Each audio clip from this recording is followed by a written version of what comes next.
सखी सहेली।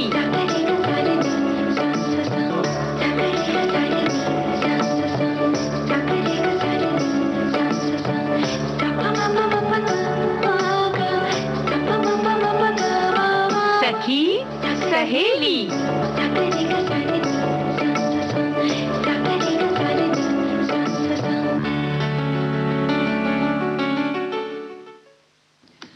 सखी सहेली कार्यक्रम सुनने वाले सभी श्रोताओं को पूनम त्रिपाठी और रेणु चतुर्वेदी का नमस्कार। नमस्कार रेणु जी, कैसे हैं आप? भाई ये तो बड़ा मतलब क्या कहना चाहिए, बड़ा सामान्य सा प्रश्न इसलिए हो गया है कि भाई जब साथियों से मिलते हैं तो बस खुशी दुगनी हो जाती है, तो ये तो पूछना सब बिल्कुल बेकार है।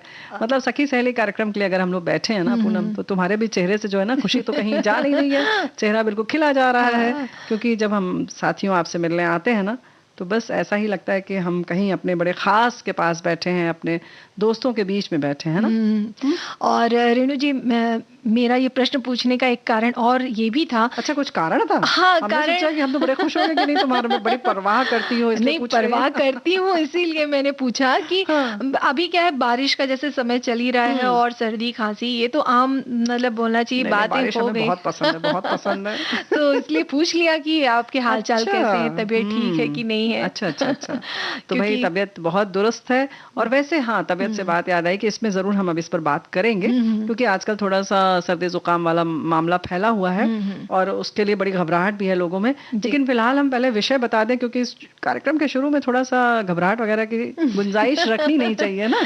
तो क्योंकि आज व्यंजन का दिन है, तो मस्त हम लोग कुछ अलग हटके व्यंजन की बात करेंगे, विधियां बताएंगे अपने साथियों को।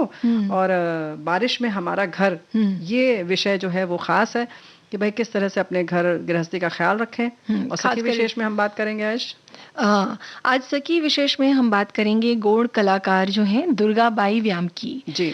और जो बहुत ही कहना चाहिए कि हमारी जो आर्थिक स्थिति है, अभी कहें कि महंगाई भी है, महंगाई तो पहले भी थी, चीजें जो चल रही हैं, तो इसमें क्या है कि अब बचत करना बहुत जरूरी हो गया है ना। मतलब बहुत जरूरी है कि हम कैसे अपने रोजमर्रा की जिंदगी से कुछ पैसे बचा सकते हैं ना। तो खासकर ये जो आदत है हम अपने बच्चों में भी डाल सकते हैं, ताकि उनको अपने फ्यूचर, अपने भविष्य में कई परेशानियों से मतलब बच सके। बिल्कुल। या यूं कहें कि अगर कोई दिक्कत आती है तो एक संबल रहे, एक उनके पास आर्थिक रूप से अगर उनके पास कुछ सहारा रहेगा तो वो परेशानी भी बड़ी आसानी से निकल जाएगी। लेकिन बहुत सारे लोगों की जो है परेशानी आसानी से नहीं निकलती है, लेकिन परेशानी में वो कुछ ऐसा कुछ कर जाते हैं कि हम लोग कार्यक्रम में उनका नाम शामिल करते हैं, उनकी बातें शामिल करते हैं, उनका काम शामिल करते हैं कि वो क्या क्या करते हैं, है ना। क्योंकि इच्छा होती है सभी की कुछ कुछ करने की, तो ऐसी ही इच्छा जो है ना सबके मन में रहती है। ये शब्द ही ऐसा है कि जिसमें कह सकते हैं ना कि हमारे सफलता की सीढ़ी होती है ना। बिल्कुल। कुछ करने की चाह, मन की अगर दृढ़ इच्छा जो होती है ना, हमें ऊंचाइयों की बुलंदियों तक पहुंचा ही सकती है ना, हमेशा पहुंचाती ही है, कह सकते हैं। रास्ते में चाहे कितनी भी तकलीफें हो, अगर दृढ़ इच्छा है हमारे मन में तो हमें अपनी मंजिल मिल ही जाएगी। और कहते हैं ना कि चाहत बड़ी हो तो उड़ान के लिए आसमां भी छोटा पड़ जाता है। बिल्कुल सही बात है। और कुछ ऐसी ही कहानी है गोंड कलाकार दुर्गाबाई व्याम की। साल 1972 को मध्य प्रदेश जिले के छोटे से गांव बरबसपुर में जन्मी दुर्गाबाई ने आदिवासी गोंडी भित्ति चित्रकला से अपनी एक अलग पहचान बनाई है। और उन्हें बचपन से ही ना रेणु जी चित्रकारी का खास लगाव रहा है। शायद यही कारण था कि मात्र 6 साल की छोटी सी उम्र में ही उन्होंने अपनी माँ से दिगना चित्रकारी की कला सीखी। ये जो दिगना चित्रकारी होती है ना, इसमें क्या होता है कि शादियों और फसलों के त्योहारों के मौके पर घरों की दीवारों पर, फर्शों पर चित्रित किए जाते हैं परंपरागत डिजाइन्स होते हैं ये। जी, कुछ खास होते हैं। और आप सभी जानते हैं, हमारे साथी सब जगह के बड़ी अपनी एक विशेष शैली होती है, वही चीजें बनाई जाती हैं और उनको बनाने का एक तरीका भी अलग होता है। हर जगह पेड़ पौधे अलग ढंग से बनते हैं, पंछी अलग ढंग से बनते हैं, घर अलग तरीके से बनाए जाते हैं, उनमें जो रंग का संयोजन होता है वो भी बहुत अलग होता है। बिल्कुल। लेकिन अगर हम जो दुर्गाबाई जी की बात करें तो बहुत गरीब परिवार में थी, बहुत संपन्न नहीं था उनका घर, माली हालत ठीक नहीं थी, 2 भाई और 3 बहन का परिवार था और उसमें भाई ज़ाहिर है कि स्कूल जाने का उनको मौका नहीं मिला, लेकिन इस हालात को उन्होंने कभी भी अपनी मजबूरी नहीं बनने दिया और आगे बढ़ने के लिए उन्होंने चित्रकारी को ही अपना एक लक्ष्य बना लिया कि हमें ये सीखना है और करना है। 15 साल की छोटी सी उम्र में उन्होंने सुभाष व्याम से शादी कर ली।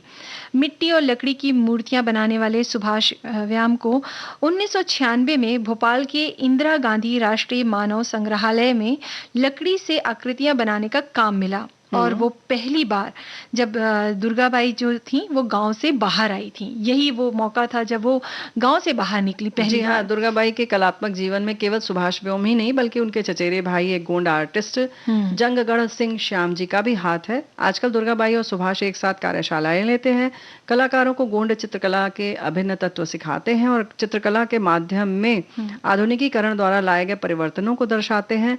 और हमारे एक साथी ने ये सारी जानकारी लिखकर भेजी है। पूनम, तुम चौंक रही होगी ना कि हम क्या बता रहे हैं। भाई हम भी थोड़ा बहुत जानते हैं, हमारे साथी हमारा सहयोग कर देते हैं, है ना। और ये लिखते हैं कि 1973 में वो भारतीय आदिवासी महिला कलाकारों में से एक है जो भोपाल में जनजातीय कला की गोंड शैली में काम करती हैं। दुर्गा का अधिकांश काम उनके जन्मस्थान मध्य प्रदेश के मंडला जिले के एक गांव बरबसपुर में ही निहित है। वो तो बिल्कुल सही कहा हमारे श्रोता साथी ने। यहाँ पर एक बात और बताना चाहेंगे रेणु जी कि जब वो भोपाल आ गई अपने पति के साथ तो उन्होंने यहाँ पर बहुत सारी कार्यशालाएं तो ली, लेकिन इसी दौरान उनके बेटे की तबीयत खराब हो गई और लंबे समय तक उन्हें भोपाल में रहना पड़ा। यहाँ रहना उनके लिए आसान नहीं था, लेकिन उन्होंने हिम्मत नहीं हारी और अपने तीनों बच्चों की देखभाल के लिए उन्होंने घरों में झाड़ू पोछा का भी काम किया। यानी कि किसी भी काम को वो छोटा नहीं समझती हैं और धीरे धीरे उनकी कलाओं को भी सराहना मिलने लगी, क्योंकि इसके साथ साथ वो ये अपनी कला को भी बराबर समय दे रही थी और जाहिर है कि फिर धीरे धीरे लोग उनकी चित्रकारी पसंद करने लगे। 1997 में पहली बार भारत भवन भोपाल में उनकी चित्रकारी की प्रदर्शनी लगाई गई और यहाँ से उनकी सफलता की शुरुआत शुरू हो गई। और शुरुआत जो हुई तो फिर जाहिर है कि धीरे धीरे प्रचार प्रसार होने लगा। फिर धीरे धीरे मुंबई, चेन्नई, दिल्ली जैसे बड़े महानगरों में भी कार्यशालाएं ली और फिर तो आगे बात बढ़ती चली गई। अब बात करें तो अमेरिका और लंदन तक पहुंच गई भाई। उन्होंने वहां पर भी अपनी कला की प्रदर्शनी की। दुर्गाबाई व्याम की चित्रकलाओं में आदिवासी लोक कथाओं और पौराणिक लोक कथाओं की झलक दिखाई देती है।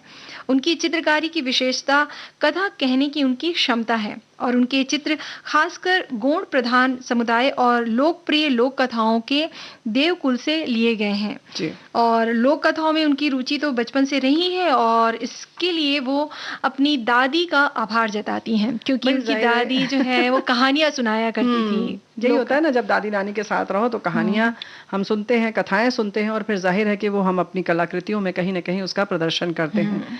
डॉक्टर भीमराव अंबेडकर के जीवन का उन्होंने गोंड चित्रकला से प्रदर्शन किया और जाहिर है कि जिसके लिए उन्हें बहुत सराहना मिली। साथ ही साल 2018 में कोच्चि और में प्लाईवुड पर एक कथा बनाई जिसमें बहुत ही अलग तरह की चित्रकारी की गई थी। और दुर्गाबाई व्याम का कहना है कि उन्हें नदियाँ, पेड़, वृक्ष, जैसे कि आपने बताया ही दिवाली उत्सव है, जानवरों और पक्षियों को चित्रित करना ज़्यादा पसंद है और वो उसे अपने तरीके से मतलब अपनी शैली में बनाकर प्रदर्शित करती हैं और जिसमें वो रंग भी भरती हैं और इसे बनाने के लिए पहले वो एक पेन लेती हैं और उसके बाद वो पेन से डिजाइन बनाती हैं, आकृति, उसके बाद फिर उसमें कलर वो भरती हैं। जी हाँ, यानी कि एक बाहर की आउटलाइन जब बना लेते हैं तो जाहिर है कि आधार मिल जाता है, फिर उसी हिसाब से उसमें रंग भरती हैं। उनकी गोंड चित्रकला की इस शैली के लिए कई पुरस्कारों से जाहिर है उन्हें नवाजा गया। भाई उनकी एक तपस्या है जो वो आगे लेकर चल रही है। पारंपरिक चित्रकला में उत्कृष्टता के लिए रानी दुर्गावती राष्ट्रीय सम्मान उन्हें दिया गया। मुंबई में विक्रम अवार्ड और दिल्ली में महिला अवार्ड से सम्मानित किया गया और भी बहुत सारे। हमें उम्मीद है कि अभी तो बहुत काम कर रही हैं, धीरे धीरे आगे देश के बहुत सम्मान भी उन्हें मिलेंगे ही, है ना। जी हाँ, बिल्कुल। वाकई रेणु जी, ऐसी जो महिला है ना, ये प्रेरणा स्रोत है ना। जी बिल्कुल। जो छोटे समाज से निकल के अपने सपनों को कैसे पूरा करती हैं, ये हम सबके लिए बहुत ही प्रेरणादायक कहानी कहानी है। दूसरा एक बात और है कि अपनी लोक कलाओं को हमें किस तरह से और प्रसारित करना चाहिए, ये भी एक बात है, बहुत महत्वपूर्ण है। कहीं ना कहीं हम विलुप्त हो रही हैं चीज़ें, या जो उनका मौलिक स्वरूप है वो कहीं कहीं हट रहा है। तो मौलिक स्वरूप के साथ साथ कुछ नए प्रयोग भी किए जाएं ताकि उन्हें और विस्तार मिले, है ना। तो इस तरह से करते रहना चाहिए। हम इन्हें याद करते हैं और इनकी कला को सम्मान देते हैं, सलाम करते हैं। कभी तो मिलेगी, कहीं तो मिलेगी बहारों की मंजिल राही, बहारों की मंजिल राही। कभी तो मिलेगी, कहीं तो मिलेगी बहारों की मंजिल राही, बहारों की मंजिल राही।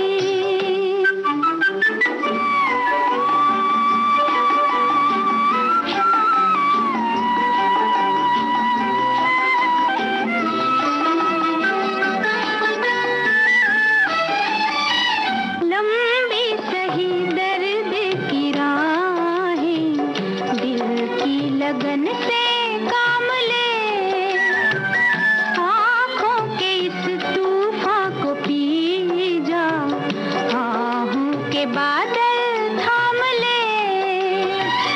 दूर तो है पर दूर नहीं है, दूर तो है पर दूर नहीं है, नजारों की मंजिल राही, बहारों की मंजिल राही। हा हा हा, हा हा हा हा, ला ला ला ला ला ला, हा हा।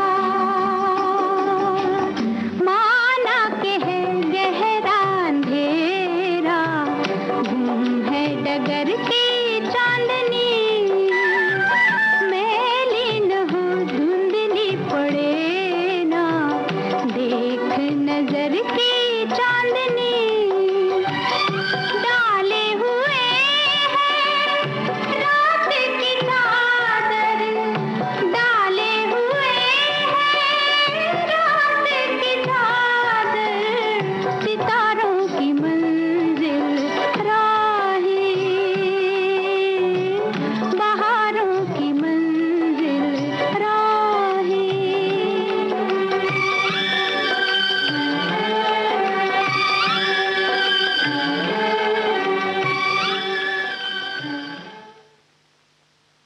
भाई काम अगर सही तरीके से किया जाए तो जी।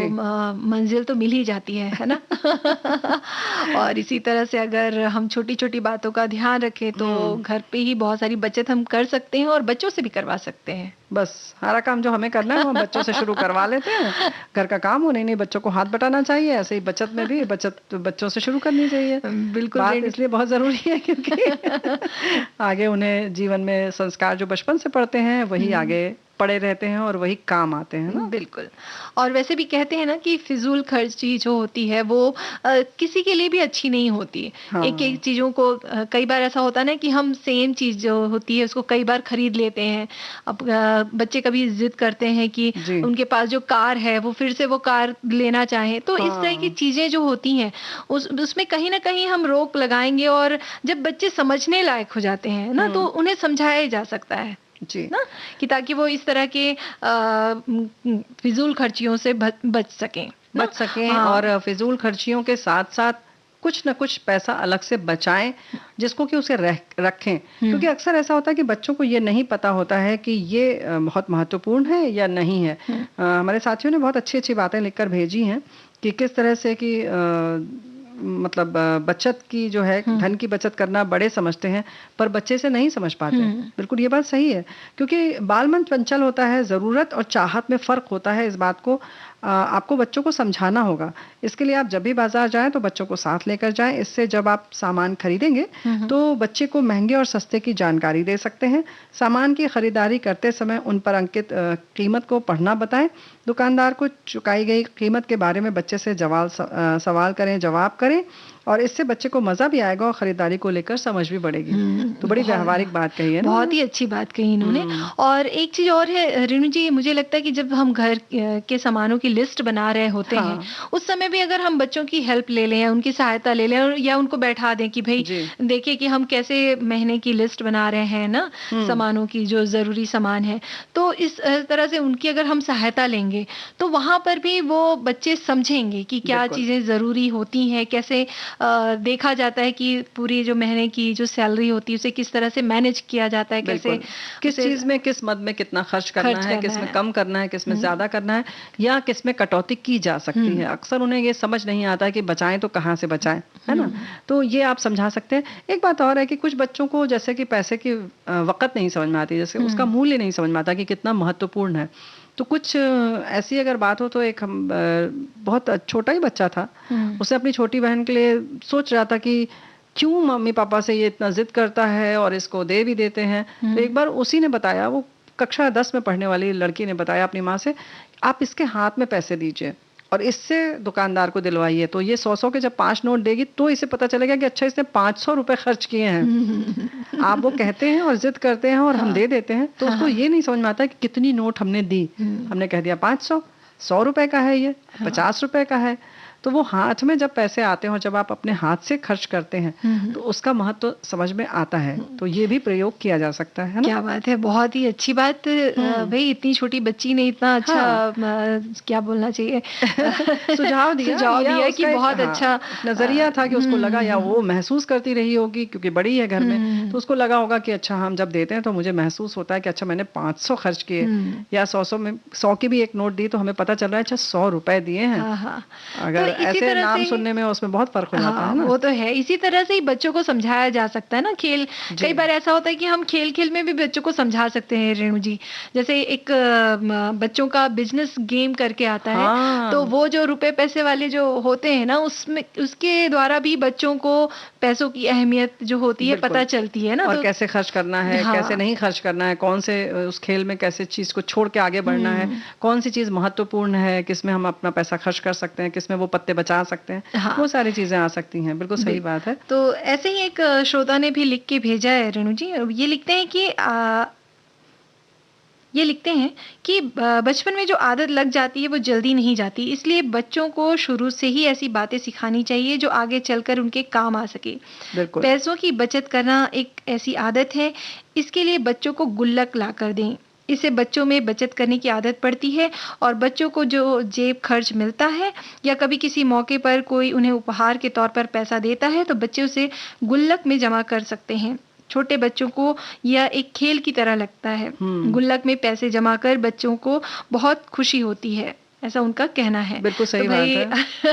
ये तो बहुत पुराना नुस्खा है ना रेणु जी। हमारे समय में हम जब छोटे थे तो मम्मी हमको गुल्लक ला के देती थी, बोलती थी कि जो भी मेहमान पैसा दे तो उस गुल्लक में डाल देना, और जब ये गुल्लक भर जाएगा तो वो जब हम फोड़ेंगे तो इससे तुम्हारे लिए नई ड्रेस या नए खिलौने या जो तुमको जैसे साइकिल लेनी है, कुछ ऐसी फरमाइश है वो उससे पूरी की जाएगी। तो ये भी बहुत अच्छा तरीका है जो पहले से चला आ रहा है और मुझे लगता है आज भी कुछ घरों में, जैसे कि एक घटना है मुझे याद आ रही है। तो अभी हाल फिलहाल में मेरे एक दोस्त हैं, तो उनसे मेरी मुलाकात हुई, तो उन्होंने बताया कि उनका 3 साल का बच्चा है, तो वो रोज उसको 10 रुपए देते हैं और बोलते हैं कि अपने गुल्लक में डाल के आओ। और जब क्योंकि उसको साइकिल लेनी है, अच्छा हाँ, तो साइकिल लेनी है तो इसलिए फिर वो उसको रोज 10 रुपए देते हैं, गुल्लक में डालता है वो, और वो खुद ही बोलता है कि जब पापा ये गुल्लक भर जाएगी तो मैं साइकिल लूंगा। तो इस तरह से सोचिए छोटा सा बच्चा भी ये चीज समझ रहा है ना। बिल्कुल सही बात है। तो ये सारी चीजें बहुत महत्वपूर्ण हैं। और बिल्कुल हमारे एक साथी ने बहुत अच्छा लिखकर भेजा है कि बच्चे क्या सीखेंगे भाई। हालांकि उन्होंने बड़ा चुनौतीपूर्ण तरीके से लिखा है कि मुंह खुला नहीं कि सारा सामान हर चीज हाजिर है, और उनके लिए माता पिता भाई दोनों कमा रहे हैं और बच्चे भी क्या है 1-2 ही रहते हैं। तो ये लिख रहे हैं कि मैं जिस वाक्य का उल्लेख कर रही हूँ वो हमारे पड़ोस में रहने वाले परिवार की है। तो परिवार बड़ा हुआ करते थे, भाई बहन की संख्या ज्यादा होती थी। उनकी माँ जो एक घरेलू सुघड़ महिला थी, महीने के शुरू में ही बच्चों के हाथ में पैसा दे देती थी। पॉकेट मनी बोलती थी कि वो ये तुम्हारा पैसा है, कभी तुम्हारा बस छूट जाए या टिफिन छूट जाए तो खाना और खर्च करना, और महीना खत्म होने पर जिस बच्चे के पास पैसा बचा रहेगा उस बच्चे को इतना ही पैसा और मिलेगा मेरी तरफ से। जी हाँ, अरे वाह! सुघड़ माँ गार्जियन ऐसे ही अपने बच्चों में बचत की आदत डालती हैं और वे सारे भाई बहन भी कुछ न कुछ पैसा ज़रूर बचाते थे क्योंकि उन्हें दूसरे महीने में माँ से ज़्यादा लेने होते थे। हुँ। तो सच बात है, ये लिख रहे हैं कि सच पूछिए तो हम भी उस बचत के कायल थे, हमने भी उनसे बचत करना सीखा। क्या तो बात ये है। बड़ा अच्छा है, एक तरह से हाँ, कहना चाहिए पुरस्कार रूप में जब हाँ। पैसे आप देते हैं तो बच्चों में बचत की आदत अपने आप पड़ हुँ। जाती है। ठीक है, वैसे लालच में ही सही। हाँ और वैसे भी पुरस्कार लेने की अच्छा तो लगता हर है। हाँ, सभी को अच्छा लगता है, चाहे बड़े हों, चाहे हुँ, बच्चे हों। तो बच्चों में इस तरह से भी हम बचत की आदत डाल डाल सकते हैं, सकते हैं। बहुत ही अच्छा तरीका है और मुझे तो लगता है ये सब चीज़ें सिखानी चाहिए बच्चों को ना। हाँ, और एक चीज़ और है रेणु जी, जैसे कि उन्होंने बोला ना कि बच्चों की ज़िद होती है ना, ज़िद के सामने खासकर माता-पिता झुक ही जाते हैं। बिल्कुल। लेकिन कई बार ऐसा भी करना चाहिए कि हमको उनकी बातों को नज़रअंदाज करके उनको ऐसी गैर ज़रूरी जो चीज़ें हैं उनको ना दिलाएँ, जी। ना बल्कि उस जगह उनको समझाएँ कि हुँ, हुँ। क्या चीज़ लेनी ज़रूरी है, क्या नहीं है। बिल्कुल सही बात है। और ऐसा है ना कि बचत में हुँ। अपव्यय में या जैसे कि कहते हैं फिज़ूल खर्ची में और कंजूसी में बड़ा फ़र्क है। इसका भी एक पैमाना जो है वो निर्धारित करना चाहिए और बताना चाहिए। जैसे हमारे साथी ने बहुत अच्छा लिखा ना हुँ, कि ज़रूरत में और चाहत में बड़ा फ़र्क है। हुँ, तो ये समझाना चाहिए कि ये एसेंशियल चीज़ें हैं और ये जो है हमारी लग्ज़री है।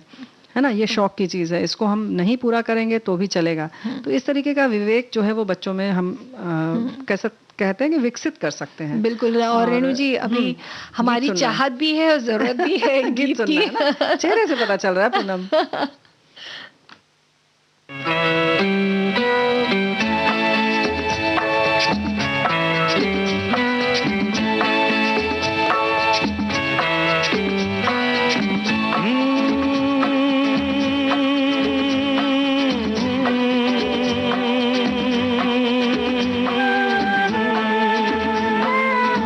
ओ मेरे दिल के चैन, ओ मेरे दिल के चैन, चैन आए मेरे दिल को दुआ कीजिए। ओ मेरे दिल के चैन, चैन आए मेरे दिल को दुआ कीजिए।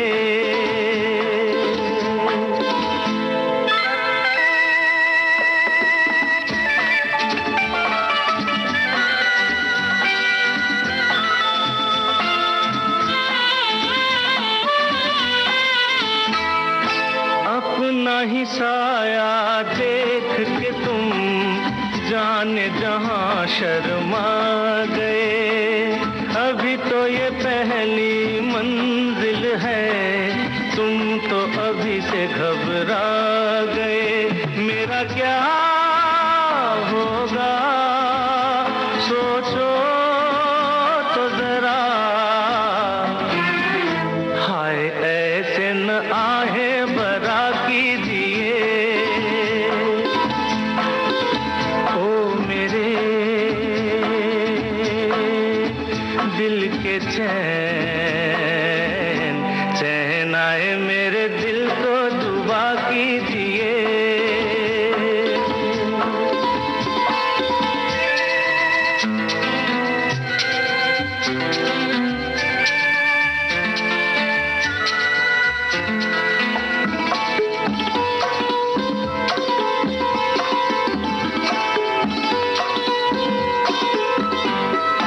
आपका अरमा आपका नाम मेरा तराना और नहीं। इन झुकती पलकों के सिवा दिल का ठिकाना और नहीं। जचता ही नहीं आँखों में कोई, दिल तुमको ही चाहे तो क्या कीजिए। ओ मेरे दिल के चैन, चैन आए मेरे दिल को दुआ कीजिए।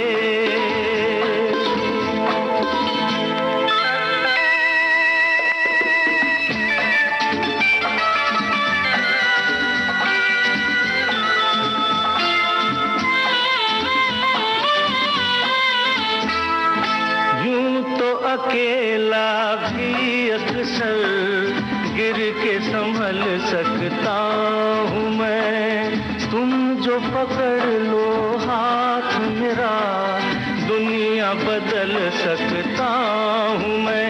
मांगा है तुम्हें दुनिया के लिए,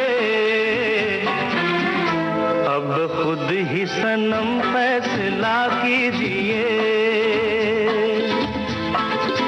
ओ मेरे दिल के चैन, चैन आए मेरे दिल को दुआ कीजिए।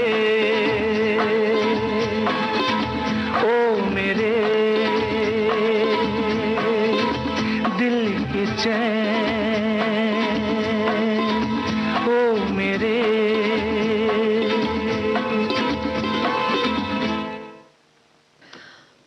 दिल के चैन के लिए बहुत सारी और भी चीजें जरूरी है ना।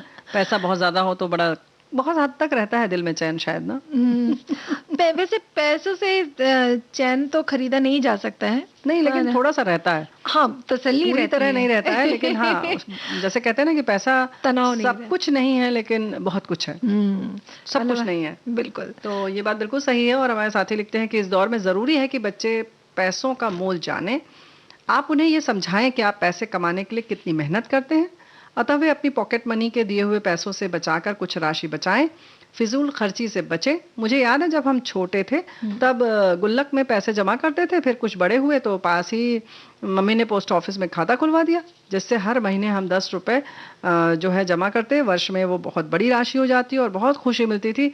अपने जमा पैसों को देखकर, वो चाहे पैसे हम पर ही खर्च होते थे या कहीं और, यही बचत की आदत बड़े होने पर भी रही। अतः कई बड़े काम किए, अभी कोई आर्थिक परेशानी नहीं आई कभी भी। तो भाई ये बड़ी अच्छी बात है। तो अब हम लोग की जिम्मेदारी है कि आप अपने बच्चे को लेकर पोस्ट ऑफिस जाएं। हाँ, पोस्ट ऑफिस जाएं, बैंक जाएं और उनके नाम का बैंक अकाउंट भी आप खोल सकते हैं ना। 10 साल से ऊपर के जो बच्चे हैं उनको बैंक में कैसे जमा करना चाहिए राशि, और वो सारी जो डिटेलिंग होती है, डिटेल जो हम उसमें फॉर्म भरते हैं, तो वो सारा चीज किस तरीके की खाते वहाँ खुलते हैं, बचत के खाते हैं, रिकरिंग है, और भी जो भी चीजें हैं वो सब उन्हें जानकारी धीरे धीरे दे सकते हैं। बिल्कुल बिल्कुल। तो ये सारी चीजों से भी वो बचत करना सीखेंगे ही। और साथ ही जैसे पॉकेट मनी की बात की, तो पॉकेट मनी कई बार ऐसा होता है कि जो माता पिता है वो जरूरत से ज्यादा दे देते हैं, तो ये इस बातों का भी वो ख्याल रखें कि पॉकेट मनी लिमिट में या जितनी उनको जरूरत है तो वो दें, ताकि थोड़ी बहुत खर्च, जैसे उनको चॉकलेट लेना है तो इस तरह के छोटे मोटे काम वो कर सकें। और एक चीज और है रेणु जी की, न्यूज़पेपर पढ़ने की आदत खासकर बच्चों को डालनी चाहिए। वो हर तरीके से अच्छी बात है, लेकिन उसमें न्यूज़पेपर में एक बिजनेस वाले जो कॉलम आते हैं उसको पढ़ने के लिए उन्हें प्रेरित करें, ताकि वो देश की अर्थव्यवस्था को थोड़ा समझ सके। हाँ, ना? ये बात बिल्कुल सही है। और धीरे धीरे जो घर की व्यवस्था से धीरे धीरे वो अर्थव्यवस्था देश की भी समझेंगे, विस्तृत रूप से समझेंगे। इन्होंने और भी लिखा है, एक बहुत अच्छी बात है कि मतलब है बचत का सीधा मतलब है मित व्ययता। बचत केवल धन की नहीं, बच्चों को ईंधन, जल, समय, आहार आदि की बचत, मित व्ययता की बात भी समझाई जानी चाहिए और समझाना चाहिए। तो बहुत अच्छी बात, बहुत ही अच्छी बात कही इन्होंने रेणु जी। और अभी क्या है कि कार्यक्रम में एक छोटा सा अंतराल लेते हैं और अंतराल के बाद फिर बात करेंगे।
तो भाई हम फिर हाजिर हो गए। बचत की हमने समय की जी। और जितना जरूरी था उतना ही अंतराल लिया और उसके बाद हम फिर हाजिर हो गए। तो रेणु जी, एक श्रोता जो हैं वो लिखते हैं कि बच्चों में डालें बचत की आदत, बहुत ही अच्छा विषय दिया है। आज आपने दरअसल बचत एक ऐसी आपातकालीन व्यवस्था है जो बुरे वक्त पर काम आ सकती है। बचत की हुई छोटी पूंजी भी आड़े वक्त काम आ जाती है, और बचत की रकम जब बड़ी हो जाती है तो हम एक काम बहुत ही बड़ी सुगमता से कर लेते हैं, जिसका हमने सोच विचार भी नहीं किया था, जिसकी हमने कल्पना भी नहीं की थी। आज एक कल्पना करें कि अगर अपने बचत से या फिर घर खर्च की बचत से या जेब खर्च से जो भी पैसे हम बचाते हैं वो बड़ी पूंजी हो जाए, तो उस बड़ी पूंजी को आप एक अच्छे काम में खर्च कर सकते हैं। और अगर बचत नहीं की होती तो संभवतः काम नहीं हो पाता। इस प्रकार देखा जाए तो बचत की हुई रकम भविष्य के लिए सुरक्षा निधि का काम करती है, ऐसा इनका कहना है। बिल्कुल सही बात है, ये आपातकाल में काम आती है। ऐसे ही हमारे साथी लिखते हैं कि बात सीखने की जरूरत है। जब माता पिता समय की या सब संसाधनों की या फिर पैसे की बचत करेंगे तो बच्चों को भी ये ज्ञान होगा कि बचत एक अच्छा साथी हो सकता है जो मुश्किल वक्त में बढ़िया साथ दे रहा है। तो बिल्कुल सही इन्होंने लिखा है कि अभिभावकों की ये जिम्मेदारी बनती है। यहीं एक साथी और लिखते हैं कि बच्चों में बचत की आदत डालना ये बहुत अच्छी आदत है। मुझे लगता है कि इस आदत के साथ साथ बच्चे समय की बचत, बिजली की बचत, पानी की बचत, इसका भी महत्व सीख जाते हैं। तो एक पंथ दो काज हो जाता है। तो वाकई, और चलिए तो फिर हम भी एक पंथ दो काज कर लेते हैं। नहीं, वो तो ठीक है, मतलब तुम गीत सुनाने की बात कर रही हो। हमारे एक साथी ने और भी बहुत अच्छा लिखा है कि टीपे टीपे पानी भरे। तो ये जो है ना कि बूंद बूंद से सागर भरता है, ये कहने के लिए कहावत मतलब वाकई बहुत सारे जो कहता है कि पुरानी है, लेकिन हमेशा से सार्थक रही है, प्रासंगिक है। तो गुजराती की ये जो कहावत है, मुहावरा है, लिख रहे हैं कि टीपे टीपे सरोवर भराए, मतलब बूंद बूंद से घड़ा भर जाता है। तो बचत एक ऐसा मित्र जो हर संकट की घड़ी में साथ जरूर देता है। तो बच्चों में बचत की आदत डालना चाहिए, और आप डालें बच्चों में बचत की आदत। और हम सुन लेते हैं गीत।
कभी कुछ तो कहो पिया हमसे कि कम से कम आज तो खुल के मिलो जरा हमसे, है रात अपनी जो तुम हो अपने किसी का फिर हमें डर क्या,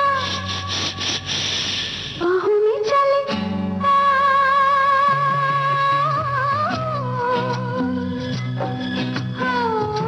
हमसे सनम क्या पर्दा, हमसे सनम क्या पर्दा, ये आज नहीं मिलन, ये संग है उम्र भर का, बाहों में चले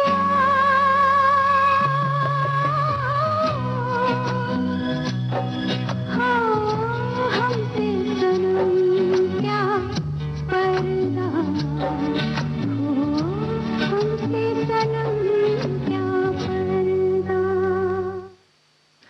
हाँ, तो रेणु जी, अभी जैसे कि मौसम सभी को पता ही है कि बारिश का हो रहा है और इसमें खासकर अपने घर में जो रखी चीज़ें हैं उन्हें कैसे संभाल के रखा जाए। हालांकि ये हमारी जो सखियां हैं वो तो बखूबी जानती ही हैं, लेकिन आज जो हम चर्चा करेंगे इसमें कि भाई और हम कैसे इन चीज़ों को संभाल के रख सकते हैं ना। हाँ, कुछ चीज़ों का पहले से अगर ख्याल रखेंगे तो ये जो बारिश है बहुत परेशानी नहीं बनेगी, है ना।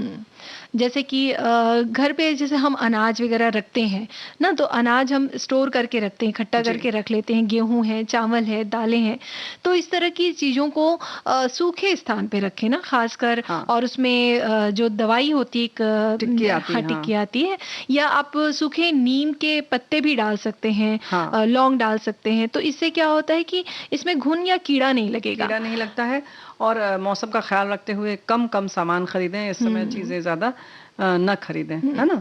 और जैसे अगर बेसन है, सूजी है, सूजी भून के रख लें। और बेसन आदि अगर है, अगर आपके फ्रिज में जगह है तो आप फ्रिज में रख लें, तो आपको ज़्यादा दिक्कत नहीं होगी, इन सारी चीज़ों का ध्यान नहीं रखना पड़ेगा।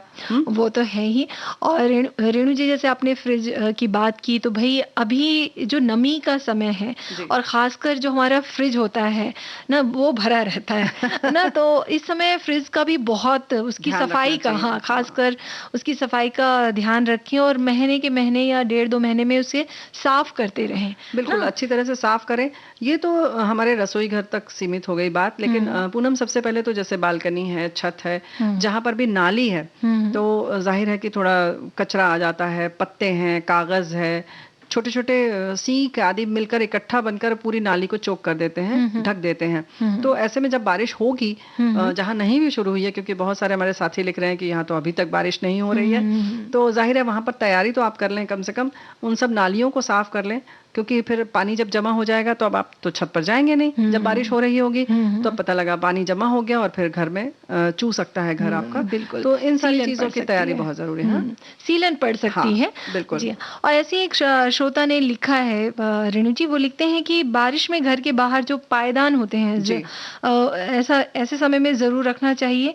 और दीमक रोधक का छिड़काव, मच्छरों के बचाव हेतु कीटनाशक डालते रहना चाहिए ना। सोफा है, कालीन है, इन सब को ना समय समय पर धूप दिखाना चाहिए। और क्रॉस वेंटिलेशन मतलब हवा जाने के लिए जो भी रास्ते हैं, खिड़कियां आदि जब समय रहे या बारिश की बौछार ना आ रही हो तो आप खोल दें। सामने आमने के जो दरवाजे हों या खिड़की के सामने दरवाजे और खिड़की है, यानी कि आमने सामने जो भी हवा का जो वायु का प्रवाह होता है, जिससे वो जरूर खोल दे, ताकि साफ सफाई होती रहे और जो भी चीज गीली है वो सूख सके। देखो, पायदान तो जैसे इन्होंने कहा कि रख दें, लेकिन उसके संग संग उसके सूखने का भी ख्याल रखें। और बहुत मोटा वाला जो भी पायदान आपके घर में है, उसको तब्दील कर दें, कोई पतला हल्का रख दें, भले ही 4 परत करके कोई ऐसा रख लें, कपड़ा, तौलिया, जो भी, ताकि उसको फिर खोल दें तो एक परत हो जाए, पतला हो जाए और सूख सके आसानी से, है ना।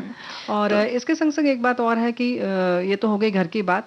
ऐसे ही जैसे हमने छत और बालकनी आदि की बात की, या कहीं पर भी ऐसे छप्पर जैसा है, तो या हमने अभी पंछियों के लिए पानी आदि के लिए रखा था बर्तन, तो अब उसकी आवश्यकता है कि नहीं वो देख लें। ऐसा तो नहीं कि उसमें पानी लग गया है और उसमें मच्छर पनप रहे हैं, टायर ट्यूब आदि तो बड़ी सामान्य सी चीज़ है। ऐसे भी केवल प्लास्टिक भी पड़ी रहती है, वो टेढ़ी मेढ़ी हो जाती है, उसमें गड्ढा बन जाता है तो पानी एकत्र हो जाता है। तो इन सब चीज़ों को पूरी अच्छी तरह से देख लें कि कहीं पर भी पानी तो नहीं लग रहा है ना। बिल्कुल। और इसी तरह जो डस्टबिन होता है जो हम रखते हैं बाहर ना, सबसे महत्वपूर्ण। हाँ, तो वो डस्टबिन में जो हम कचरा रखते हैं तो खासकर ये ध्यान रखें कि वो जो पॉलीथिन है वो बंधा हो और वो सूखा हो ना। डस्टबिन को हमेशा सूखा रखें। जो गीले जो होते हैं आज ना, गीले कचरे को अलग रखें, सूखे कचरे को अलग रखें और उसे पूरी तरह ढका हुआ रखें। और जैसे कि अगर आप उसका जो अंदर का पॉलीथीन होता है या डिब्बा जो है, वो अगर आप 4-5 दिन में साफ कर रही थी तो आज आपको प्रतिदिन करना पड़ेगा और उसको सूखने का बिल्कुल ख्याल रखें। ये बात बिल्कुल सही है पूनम। और उसके संग संग थोड़ा साफ सफाई का ज़्यादा ख्याल रखें। कुछ जैसे कि कुछ गोलियां या कुछ ऐसे जो एंटीसेप्टिक्स वाले जो लिक्विड आते हैं उन सब का छिड़काव करते रहें ताकि वहाँ पर मच्छर मक्खी ये सब ज़्यादा ना आए। वो उसकी गंध से फिनाइल आदि जैसे डाल दें एक आध बूंद, तो उसमें भी डस्टबिन में नीचे, तो उसमें जो है आसपास सफाई रहेगी और आपको भी बदबू नहीं लगेगी, है ना। ये इन सब बातों का तो बिल्कुल ध्यान रखें ही आप जी। और हम तो ध्यान रखेंगे, लेकिन हमारे साथी ने बहुत महत्वपूर्ण बात लिखी। कई दिनों से बारिश का जिक्र होने के बावजूद हमारे बिहार में प्रचंड गर्मी पड़ रही है दीदी। तो ऐसे बारिश और घर का संबंध अटूट है। आज से 10 साल पहले हमारे घर फूस का हुआ करता था, हल्की सी बारिश होते ही घर चूने लगता था। अब जबकि हमारा घर छतदार बन गया है तो बड़ी सहूलियत है। भगवान से यही प्रार्थना है कि जिन लोगों का भी घर नहीं बना है, अभी नहीं बना है, ईश्वर जल्दी उसे पूरा करें। कितनी प्यारी बात है, बहुत ही प्यारी बात कही इन्होंने। बिल्कुल। और ऐसे एक श्रोता लिखते हैं, उन्होंने लिखा है कि बारिश शुरू नहीं हुई कि हर महिला की परेशानी शुरू हो जाती है। बरसात का मौसम अपने साथ कई बीमारियों को भी साथ लाता है। बारिश के दिनों में घर को साफ सुथरा रखना बेहद जरूरी है, जो कि बहुत चुनौती भरा होता है, क्योंकि बारिश में बाहर गंदगी घर के अंदर तक आ जाती है। इससे बचने के लिए अपने घर में छोटे पायदान और आसनों को रख सकते हैं ताकि बाहर से आने वाला पैरों को पोंछकर अंदर घर आए। जब भी घर में पोछा लगाएं तो डेटॉल या फिनाइल डालकर लगाएं। साथ ही साथ अपने कालीन, सोफे, बिस्तर वगैरह को समय समय पर साफ करते रहें। सबसे बड़ी मुश्किल जो बरसात में होती है वो है बदबू। इससे बचने के लिए घर में रूम फ्रेशनर का इस्तेमाल करें। हाँ, बहुत सारे जो प्राकृतिक फ्रेशनर हैं, जैसे कि बात अक्सर हम करते रहते हैं कि हाँ, वो जो लेमन ग्रास है उसको खूब अच्छे से उबाल कर उसका बना लें। उसकी कटोरी जगह जगह रख सकते हैं, पावदान आदि पर छिड़क सकते हैं। पर्दे आदि अगर बहुत मोटे हैं तो उनको भी आप तब्दील कर दें, बदल दें, अगर संभव हो तो हल्के डाल दें ताकि इस तरह से नमी न रहे। और भी बहुत सारी बातें हमारे बहुत सारे साथियों ने लिखकर भेजी है, लेकिन गीत सुनते हुए आगे बढ़ते हैं।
रेणु जी, एक मैसेज जो हम अभी बात कर ही रहे थे मानसून की, मानसून और घर की रख रखाव की, तो एक श्रोता ने लिख के भेजा है कि मानसून के दिनों में अगर आप अपना घर बारिश के लिए तैयार नहीं रखती तो ये मौसम आपके लिए मुसीबत का कारण बन सकता है। बारिश का मतलब है नमी, बदबू मारते कपड़े, अलमारियों में फंगल इन्फेक्शन और फर्नीचर का खराब होना। इसलिए खूबसूरत मौसम का मज़ा लेने के साथ-साथ घर को बचाने के लिए आपको पहले से थोड़ी-सी तैयारी कर लेनी चाहिए। साथ ही साथ बच्चों का भी विशेष ध्यान रखना चाहिए कि उन्हें कोई बीमारी ना हो। स्वच्छ पानी की व्यवस्था और घर में बने खाने का पर ही जोर देना चाहिए। बिल्कुल, बात तो बहुत सही है, बहुत महत्वपूर्ण है। ऐसे हमारे एक साथी ने बहुत लंबा सा अपना एक संस्मरण सा लिखकर भेजा है कि कैसे वो कितने वर्ष तक 55 वर्ष का घर हो चुका है उनका, और कितने वर्ष वो रहे उसमें, फिर किस तरह से छत छूती थी उसमें, कभी-कभी वो लोग नहा भी लेते थे। तो कुछ इस तरह से उन्होंने लिखा है कि उनकी यादें ताज़ा हो गई। तो भई घर तो ऐसा ही होता है, लेकिन बारिश के समय उसका स्वरूप थोड़ा-सा बदल जाता है ना? कहीं-कहीं से घर के अंदर भी बारिश होने लगती है, तो उन सब की पहले से तैयारी कर लें। तो एक बहुत बात सी परेशानियों से हाँ, बच सकते बच हैं सकते ना। हैं बिल्कुल। और एक बात और है कि खास तौर से बारिश में बिजली के तार आदि कहीं अगर आपके घर में खुले हैं, आपको पहले से लग रहा था कि यहाँ पे थोड़ा-सा खतरा है, तो बारिश के पहले कृपया हाथ जोड़कर हम आपसे प्रार्थना करते हैं कि उसको व्यवस्थित कर लें, क्योंकि वो जानलेवा हो सकता है ना? बिल्कुल। और इसी तरह जैसे हमारे साथी ने लिखा है कि भई स्वास्थ्य का ध्यान रखें, तो हम व्यंजन में बहुत सी अच्छी चीज़ें बताने बताओगे? वाले हाँ, हैं। अरे वाह! क्या बात है। हाँ, वो जो तो भूल ही गए। सर्दियों और खासकर ये बारिश के मौसम में जैसे बुजुर्ग मज़ा होते आएगा। हैं, हाँ, तो उनको पकौड़े तो नहीं बता रही हो ना? नहीं, नहीं, पकौड़े नहीं, पकौड़े तो अच्छा। पकौड़े हमें वैसे एक साथी ने लिखकर भेजा है, वो हम हाँ, बताएँगे। हाँ, तुम कुछ और बताओगे, लेकिन एक बात है हाँ। कि इसलिए भी बताना बड़ा ज़रूरी है क्योंकि विषय से हटकर हमारे साथी ने लिखकर भेजा है, हमारा 16 महीने का बच्चा भी सखी-सहेली बड़े चाव से सुनता है। तो भई बच्चे, आपको हाय हेलो, नमस्कार। और सखी-सहेली की धुन सुनाई देते ही सखी सहेली बोलने लगता है। अरे वाह! तो क्या बात है। मतलब कह सकते हैं ना कि एक छवि सी बन गई सामने की, 16 महीने का ये बच्चा किस तरह से कूद-कूद के सखी सहेली बोल रहा होगा। तो भाई इनको बता देते हैं कैसे लड्डू आदि बनेगा, है ना? बिल्कुल भई, आप भी सुन लीजिए। जी।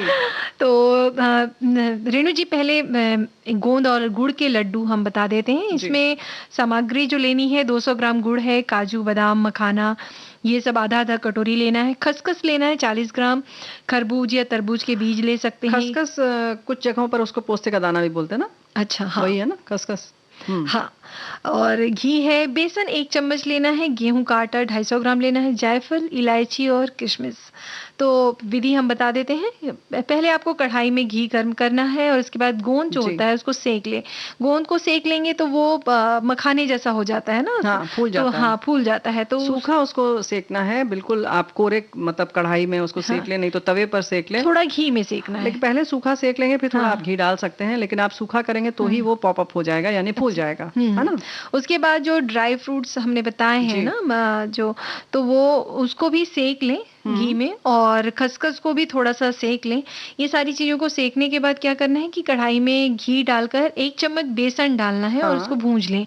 साथ में जो हमने गेहूं का आटा लिया है 250 ग्राम, उसको डालें और घी में धीमी आंच में भूंजते जाएं। अगर घी की जरूरत हो तो थोड़ा सा और डाल दें घी। जी। और जब ये सिक जाए तो जो भी ड्राई फ्रूट्स आपने लिए थे, है ना, तो हाँ, वो जो सारे पूनम ने बताए थे। हाँ, जो बादाम है, काजू, मखाना, जी। तो ये सब उसको जो आप मिक्सी में आप पीस के जो आपने दरदरा करके रखा हुआ है ना, हाँ। और उस सबको उसमें मिला दें। और जो गोंद है उसको मिक्सी में ना पीसें, उसको कटोरी की सहायता या किसी से ऐसा थोड़ा सा दबा लेंगे तो लें वैसे ही वो पिस जाएगा, बहुत हल्का बिल्कुल, होता है। हाँ, जी। वो तो हाथ से ही ऐसे चूरा हो जाता है। चूरा हो जाता और है। पूरी तरह से उसको पीसे बिना तो ज्यादा अच्छा लगता है, क्योंकि वो दरबरा सा अच्छा लगता है, स्वाद बीच-बीच में आता है जब, तो ये कैरेमल सारी की तरह ना। हाँ। तो इन सारी चीजों को भी उस मिश्रण में मिला दें और थोड़ा सा जैसे जायफल कीस के डाल दिया, थोड़ा इलायची पाउडर डाल दिया, किशमिश डाल दिया, तो ये सब चीजों को मिलाकर ये जी। मिश्रण तैयार कर लें। अब चाशनी बनाना है तो चाशनी के लिए कढ़ाई में थोड़ा सा गुड़ डालें, जितना आपने जी। बोला गया था, करीबन जितना बोला था 200 पूरा ग्राम डालना है ना? हाँ, तुम 200 थोड़ा ग्राम। सा बोल रही हो तो 200 में से केवल 2 नहीं, ग्राम नहीं, नहीं, डालना है। 200 ग्राम डालना है। जो 250 ग्राम आटा के लिए 200 ग्राम गुड़ जी। चाहिए ही। तो और जो ज्यादा मीठा खाना चाहते हैं वो 250 ग्राम कर लें, कोई दिक्कत नहीं है। बराबर कर वो हमारी सकते तरफ से हैं। बढ़ा लीजिए। तो इसमें थोड़ा सा घी भी डालना है, 1 चम्मच, और जी। साथ में थोड़ा सा पानी डालना है। जी। 1 2 3 चम्मच। अब ये जब पिघल जाए तो थोड़ा सा इसको पका लीजिए, 3 से 4 मिनट ही इसको बस पकाना है। अब जब चाशनी नहीं बनानी है पूरी तरह से, ऐसा बस वो पिघल जाए थोड़ा सा। अब जब ये थोड़ा पक जाए तो जो भी मिश्रण जो तैयार किया था हमने पहले, वो सब इसमें डाल देते हैं और अच्छी तरह और उसका पूरा आटे का बेसन मिला हुआ जी, तो उसको अब मिला लें और लड्डू बना लें। बस दोनों हाथ में लड्डू। हाँ। बच्चों को खिला लें। बिल्कुल, बच्चों को खिला सकते हैं, बूढ़ों को खिला सकते हैं, क्योंकि खुद भी खाइए। हाँ, क्योंकि ये सब जोड़ों के दर्द के लिए बहुत फायदेमंद होता है। और जोड़ों के दर्द के लिए बड़ा जरूरी है कि हम प्याज के पकौड़े बता दें। भाई ये तो जबान के लिए टेस्टी बहुत लगता है ना, तो खास कर लीजिए मीडियम साइज के, और 4 टेबल स्पून बेसन और आधा इंच अदरक घिसा हुआ, 2-3 हरी मिर्च, चाहे तो बढ़ा भी सकते हैं, हरा धनिया पत्ता, और 1 टेबल स्पून अजवाइन ले लें, छोटी चम्मच चाहिए आपको, टीस्पून शायद चाहिए अजवाइन, और आधा टेबल स्पून लाल मिर्च पाउडर, आधा टीस्पून हल्दी पाउडर, 1 टीस्पून नमक चाहिए। ये तो आप हमारी बहनों को अंदाज होगा, चाहे हमारे भाई लोग भी बनाएंगे तो उन्हें आता होगा। तो नमक डाल लें, फिर तेल तलने के लिए रख लें। क्रिस्पी प्याज का पकौड़ा बनाने के लिए सबसे पहले प्याज को हल्का मोटा काट लें। जब प्याज अच्छी तरह से कट जाए तो उसे एक बर्तन में हाथों से उसको थोड़ा अलग अलग कर लें, ताकि उसकी सब परत अलग हो जाए। और फिर जब प्याज अच्छी तरह से मिल जाए तो उसमें नमक, धनिया पत्ता, हरी मिर्च, अदरक, अजवाइन, हल्दी और लाल मिर्च पाउडर डालकर अच्छी तरह से मिला लें। जब सारी सामग्री अच्छी तरह से मिल जाए तब सबसे अंत में बेसन डालकर उसे भी सारी सामग्री के साथ मिला लें। और ऐसा करें कि हर जो प्याज का जो कटा हुआ टुकड़ा होता है उसमें लिपट सा जाए बेसन, है ना। और सारी सामग्री अच्छी तरह से मिल जाए तो एक पैन में तेल डालकर उसे गैस पर गर्म कर लें। तेल अच्छी तरह से जब गर्म हो जाए तो उसे टिकिया के आकार का बनाकर क्रिस्पी होने तक फ्राई करें। पकौड़ा क्रिस्पी हो जाए तो उसे एक बर्तन में निकालकर नाश्ते के जो प्लेट है उसमें सर्व कर दें चाय के साथ। क्या बात है। कॉफी पीना हो तो कॉफी के साथ। भाई तो इस जो स्वादिष्ट पकौड़े के साथ एक गीत हो जाए। हाँ हाँ।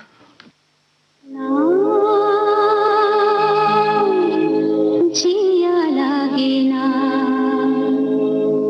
तेरे बिना, मेरा कहीं जिया लागे ना, ना जिया लागे ना तेरे बिना, मेरा कहीं जिया लागे ना, ना जिया लागे ना।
रेणु जी, वाकई जिया तो कर नहीं रहा है जाने का लेकिन क्या करे, वक्त हो चला है ना। हाँ, लेकिन समय का ध्यान नहीं रखा जाएगा तो जिया भी नहीं जाएगा। तो जीने के लिए जरूरी है कि समय से हम लोग यहाँ से विदा हो लें। बिल्कुल। तो सखी सहेली कार्यक्रम से अब दीजिए अनुमति पूनम त्रिपाठी और रेणु चतुर्वेदी का नमस्कार।